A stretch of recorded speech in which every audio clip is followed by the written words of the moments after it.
sa mga negosyong may kinalaman sa teknolohiya, hindi rin nagpapahuli ang mga Pinoy. Tulad ng mga cellphone reloading station na talaga namang connect na connect sa kanilang mga suki. Sa panahon ngayon, isa na nga sa pangunahing pangangailangan natin ang cellphone. Kaya dapat lagi itong may load. At dito nakasilip ng pagkakataon ang iba nating mga kababayan para kumita. Ang V-Mobile, nakaisip ng paraan kung paanong sa pamamagitan lang ng isang telepono at isang SIM card, maaari nang makapagbenta ng load ng kahit anong network. Ang kaibahan nitong V-Mobile, gamit mo yung cellphone mo, makapagbebenta ka ng lahat ng klase ng prepaid, cards at saka electronic, para magkaroon ka ng negosyo. Taong 2008, nang simula ng V-Mobile ang negosyong ito. Ang sistemang gamit nila, all-in-one load service, kaya one-stop shop ang kanilang serbisyo.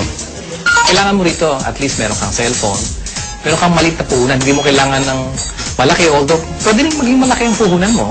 Yan ay depende sa kung plano mo sa negosyo.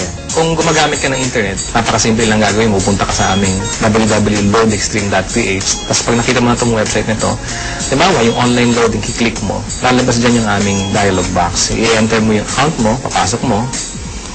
So, in this case, pipiliin ko na lang, papasok ko yung aking sekretong PIK. Tapos mamimili ako ng produkto. Tapos, lalagay ko yung cellphone number. Kiklik mo ngayon yung send load. Pag okay natin, yun na. Pero paano ka nga ba kikita sa negosyong ito? Halimbawa, may magpapaload sa iyo ng 100 pesos. Ang babawas ng load wallet mo ay 90 pesos lang. Ibig sabihin, may 10 piso kang kita sa bawat 100 na i-reload mo sa iyong customer. Kung kumikita ka ng 100 pesos kada araw sa pagre-reload, sa loob ng isang buwan, may kita kang 3,000 piso.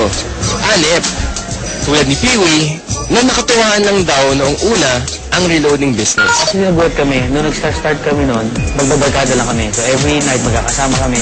Nakakatuwa. Nung 5 na kami nagsimula, 5 members na kami. Kapatid ko, mga barkada ko.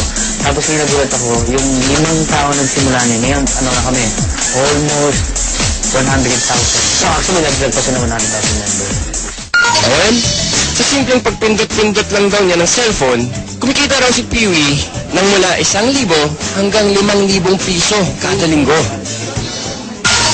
Ano pang hinihintay niyo mga kapartner? Oras na para ang hilig niyo sa paggamit ng cellphone, pakinabangan niyo rin at maging isang maliit na negosyo.